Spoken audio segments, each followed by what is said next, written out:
ಪ್ರವಾಸಕ್ಕೂ ಡಿಕೆಶಿಗೂ ಸಂಬಂಧ ಇಲ್ಲ ಎಂಬ ಡಿಕೆ ಸುರೇಶ್ ಅವರ ಹೇಳಿಕೆಗೆ ನಾನು ಕಾಲ ಉತ್ತರವನ್ನ ಕೊಡುತ್ತೆ ಅಂತ ಹೇಳಿ ಡಿಸಿಎಂ ಡಿಕೆ ಶಿವಕುಮಾರ್ ನಾವೇನನ್ನ ಮಾತನಾಡಿದ್ವಿ ಅದು ನಮಗೆ ಗೊತ್ತು, ಟೈಮ್ ನೋಡಿ ಹೇಳ್ತೀವಿ. ರಾಹುಲ್ ಗಾಂಧಿ ಭೇಟಿ ಬಗ್ಗೆ ನಾನು ಇನ್ನೂ ಕೂಡ ಸಮಯವನ್ನ ಕೇಳಲಿಲ್ಲ. ದೆಹಲಿಯ ಭೇಟಿ ಬಗ್ಗೆ ಡಿಸಿಎಂ ಡಿಕೆ ಶಿವಕುಮಾರ್ ಹೇಳಿಕೆಯನ್ನು ಕೊಟ್ಟಿರುವಂತದ್ದು ನಮಗೆ ಗೊತ್ತು, ಟೈಮ್ ನೋಡಿ ಹೇಳ್ತೀವಿ. ರಾಹುಲ್ ಗಾಂಧಿ ಭೇಟಿ ಬಗ್ಗೆ ನಾನು ಇನ್ನೂ ಕೂಡ ಸಮಯವನ್ನ ಕೇಳಲಿಲ್ಲ. ಯಾತಕ್ಕೋಸ್ಕರ ದೆಹಲಿಗೆ ಹೋದ್ರು? ಈ ತರ ಒಂದು ಮಾತುಗಳು ಸಾಕಷ್ಟು ರಾಜಕೀಯದಲ್ಲಿ ಸಾಕಷ್ಟು ಸದ್ದು ಮಾಡ್ತಾ ಇತ್ತು. ಅವರೇನು ಮೊದಲ ಬಾರಿ ಎಲ್ಲ ಸಾಕಷ್ಟು ಬಾರಿ ಡೆಲ್ಲಿಗೆ ಹೋಗಿ ಬಂದಿದ್ದಾರೆ.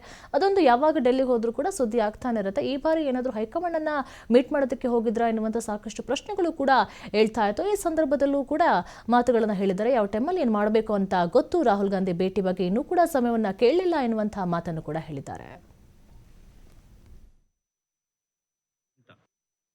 ಬೇರೆ ಯಾರು ಭೇಟಿ ಮಾಡಿದ್ರ parliament sir? D K Suresh ಅವರು ಹೇಳಿದ್ದಾರೆ ಸ್ವಲ್ಪ ನಿಧಾನ ಆದ್ರೂ ಪರವಾಗಿಲ್ಲ, ಸಿದ್ದರಾಮಯ್ಯ ಅವರು ಕೊಟ್ಟು ಮಾತು ಭರವಸೆ ಇದೆ ಅಂತ ಹೇಳಿದ್ದಾರೆ. ಮತ್ತೆ ನಾನು ಕಾಲ ಉತ್ತರ ಕೊಡ್ತದೆ ಅಂತ ಹೇಳ್ತೀನಿ. ನಾನೇನು ನಾವೇನ್ ಮಾತಾಡಿದೀವಿ ಅನ್ನೋದು ನಮ್ಗೆ ಮಾತ್ರ ಕೊಟ್ಟು ಅಂತ ಹೇಳಿದೀನಿ. ಪ್ರತಿ ಬಾರಿಯೂ ಕೂಡ ಕಾಲ ಉತ್ತರ ಕೊಡುತ್ತೆ ಅಂತ ತಾವು ಹೇಳ್ತೀರಿ, ಸುರೇಶ್ ಅವರು ಹೇಳ್ತಾರೆ. ಆ ಕಾಲ ಯಾವಾಗ ಬರುತ್ತೆ ಅಂತ ಟೈಮ್ ನೋಡಿ ಹೇಳ್ತೀನಿ. ಬೇರೆ ಯಾರು ಭೇಟಿ ಮಾಡಿದ್ರ ಪಾರ್ಲಿಮೆಂಟ್